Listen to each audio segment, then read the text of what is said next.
Brought to you by Agilus Diagnostics.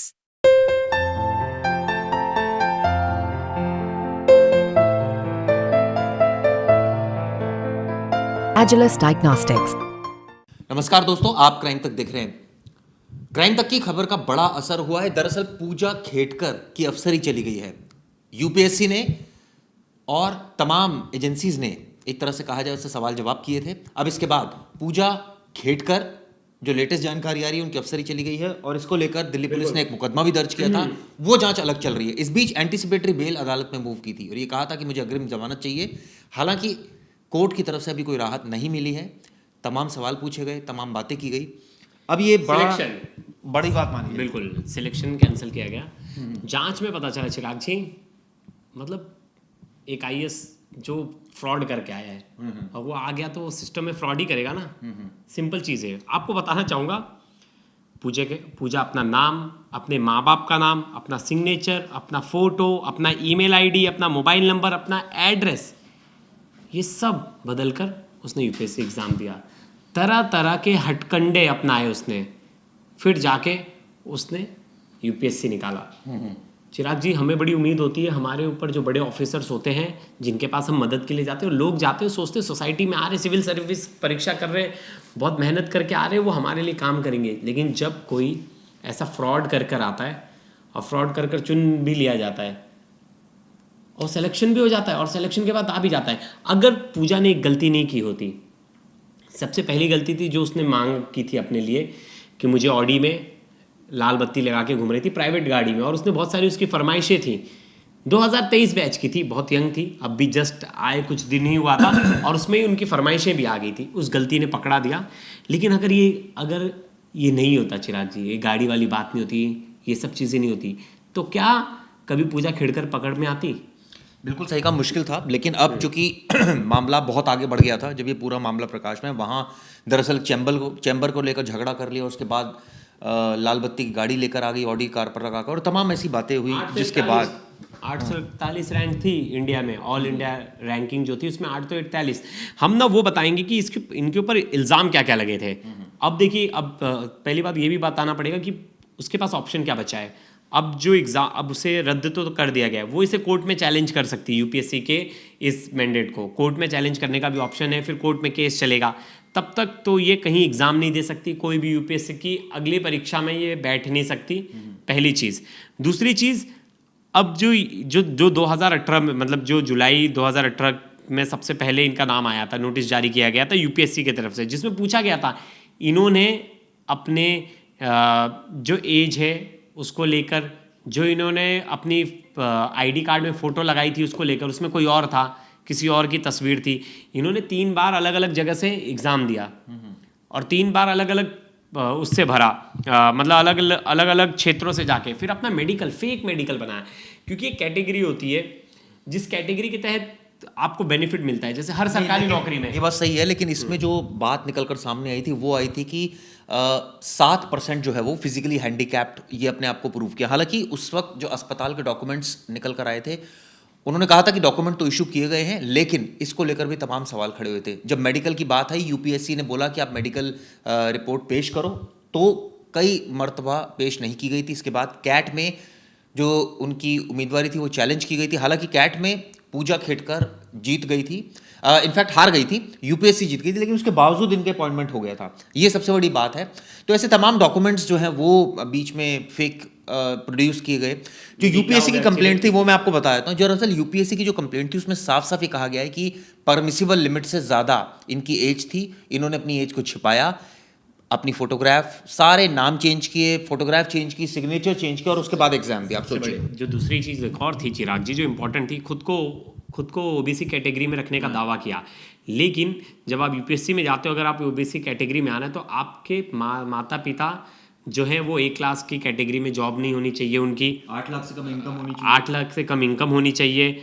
और हलफनामे में पिता का जो सालाना इनकम था वो 43 लाख बताया, जबकि कुल संपत्ति 40 करोड़ के आसपास की थी। मतलब ये फ्रॉड करके कैसे भी जुगाड़ लगा के बस बनना, यूपीएससी एग्जाम क्लियर करनी, फिर आगे जाके और पैसे छापने।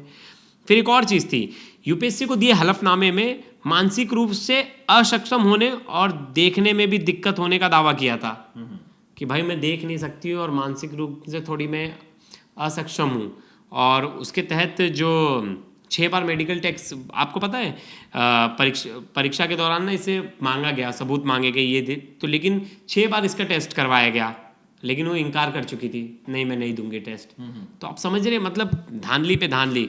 फिर अचल संपत्ति, बहुत इनके ऊपर ऐसा इल्ज़ाम लगा कि इनके पास इतने अवैध पैसे हैं। फिर कुछ दिन पहले एक इनकी मम्मी का वीडियो आया जिसमें वो गन लेके किसानों को धमका रही है, फिर उसमें FIR भी दर्ज हुई, वो भी फिर तब से फरार हो गए, घर वालों को पता नहीं चला, फिर बाद में जाके एक जन अरेस्ट होते। चिराग जी, पता है आपको 2019 और 20 में पूजा दिलीप राव खेड़कर था, पूजा का नाम 2019 और 20 में, 2021 और 22 में था पूजा मनोरमा। देखिए कैसे नाम बदलते जा रहे हैं, पूजा मनोरमा दिलीप खेड़कर कर लिया। फिर 19-20 तक पिता का नाम की स्पेलिंग दिलीप थी, इसे 2021 में बदलकर दिलीप कर दी। पहले पिता का नाम था DILIP, फिर कर दिया DEELIP। मतलब बचने के लिए UPSC क्लियर नहीं हो रहा है तो हर तरह के हथकंडे अपनाओ, और हथकंडे भी ऐसे चिराग जी आए दिन कुछ ना कुछ UPSC को लेके, IAS ऑफिसर्स को लेके खबरें आ रही हैं। कल ही देख, हमने इतने दिल्ली में इतने बड़े इंस्टीट्यूट में देखा कि बच्चे ऐसी हालत में रहते, वो IPS बनेंगे तो बोलेंगे हमने तो स्ट्रगल किया भाई, पैसे ही कमाने। जब ऐसी तो अब फिलहाल एक्शन इसमें हुआ है। तो UPSC की कंप्लेंट थी, उसमें साफ साफ था कि भाई ये तमाम डॉक्यूमेंट जो है फेक किए गए। सबसे बड़ी बात थी, सबसे पहले डॉक्यूमेंट पर हम डिस्कस कर लेते हैं, OBC नॉन क्रीमी, बिल्कुल 8 लाख से कम इनकम होनी चाहिए, लेकिन बहुत क्लियर है इनकी इनकम बहुत ज़्यादा है। दूसरा, इनकी जो इन्होंने जो इसमें मैं एक चीज़ और पढ़ रहा था प्रवेश, जिसमें काफ़ी इंपॉर्टेंट चीज़ ये थी कि अगर आपके पास ये सर्टिफिकेट हो दिव्यांगता के, तो आपकी जो एज की परमिसिबल लिमिट है वो बढ़ जाती है। तो इसमें यही वजह थी कि इसने ये फेक किए, इस वजह से इसको मिल गया ऑप्शन, और बाद में जब ये पता चला कि ये तो फेक थे, तो ऑब्वियसली ये बहुत क्लियर कट हुआ कि इन्होंने धांधलेबाजी की। इसी वजह से UPSC ने अब इनकी जो सदस्यता है उसको कैंसिल कर दिया। मतलब हंसोगे आप भी, क्या किया इन्होंने, जो कैट की रिपोर्ट थी उसमें 2022 में इन्होंने आवेदन दिया, उसमें अपनी उम्र कितनी बताई पता है, 30 साल, और 2023 में इनकी उम्र 31 साल बताई। मतलब तुम 3 साल में 1 साल बड़ी हो रही है बस। मतलब ये तो बड़ा अचंबा था, बाद में पता चला, ये सब इन्वेस्टिगेशन हुआ तब निकली ये सब चीज़ें।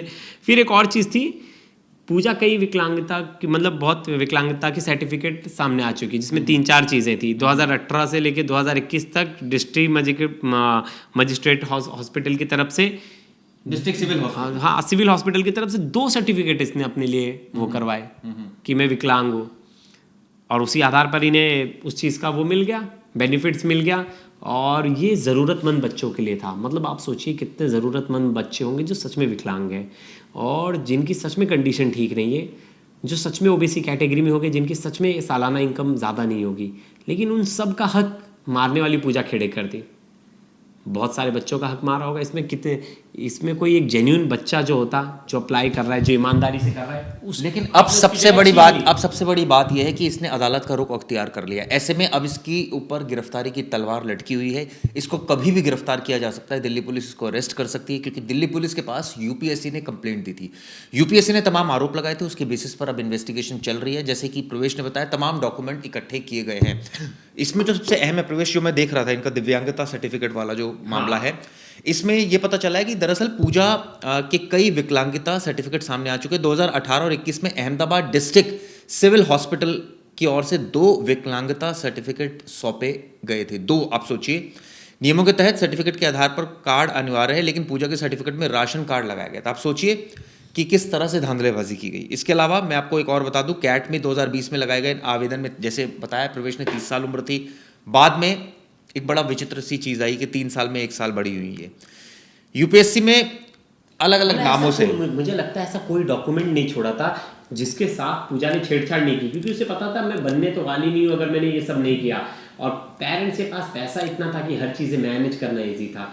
40 करोड़ का सालाना इनकम था, लेकिन दिखाया गया कि मेरे पापा तो सिर्फ 43 लाख कमाते। तो ऐसी बहुत सारी चीज़ें थी, पैसा है, जेब में पावर है, थोड़ी बहुत सेटिंग है, तो आपका बच्चा भी UPSC क्रैक कर सकता है। लेकिन UPSC के ऊपर ही सवाल खड़े हो रहे हैं बहुत। अब ये जब मामला अगर सिर्फ गाड़ी वाला मामला सामने निकल कर नहीं आता, मैं कहता हूँ ऑडी वाला मामला नहीं होता, तो आज 2 साल बाद कहीं पूजा अच्छी जगह पे पोस्टिंग होती है और उस एरिया का हालचाल देखती होती है। एक चीज़ और भी सामने आ रही है, फर्जी दस्तावेजों से 11 बार UPSC परीक्षा देने की बात भी इनके सामने आई, जबकि OBC वर्ग को 35 साल तक 9 मौके ही मिलते हैं, इनको 11 मिल गए। वही जनरल कैटेगरी कैंडिडेट को 32 साल तक 6 बार मौके मिलते हैं। तो 11 कैसे मिल गए? नेचुरली दस्तावेजों के साथ छेड़छाड़ की गई, इस वजह से तमाम चीजें सामने आई। बहरहाल इससे चिराग जी एक चीज तो बहुत सामने आती है कि यूपीएससी की जो कैटेगरी वाइज जो उनका बैकग्राउंड वेरिफिकेशन सिस्टम है वो भी फेल है एक तरह से। आप किस तरह का बैकग्राउंड वेरिफिकेशन करते हैं स्टूडेंट्स का, आप किस तरह से जांचते हैं? ऐसे में तो आपको भी पता है निचले स्तर पे हॉस्पिटल्स में बाकी जगहों पे मैनेज करना पैसे के दम पे बड़ा इजी है। किसी को दे दिया, छोटे ऑफिसर को दे दिया 50,000, किसी को दे दिया 1 लाख रुपए, वो तो बड़े इजीली मैनेज हो रहे हैं। वो सर्टिफिकेट्स बना के दिए जा रहे हैं और वो फ्रॉड करके कल को आके डीएम या डिप या एसडीएम बैठ के हमारे सामने बैठेगा और हमारे लिए कायदे कानून बनाएगा जो खुद फ्रॉड करके आए, तो क्या देश चलाएगा? बिल्कुल ठीक कहा। बहरहाल अब इस मामले में देखना ये होगा कि आने वाले वक्त में पूजा को दिल्ली पुलिस एक एक सबूत इकट्ठा करे, कब तक इसमें गिरफ्तार करती है, ये देखने वाली बातों की। वीडियो कैसी लगी जरूर बताइएगा। धन्यवाद।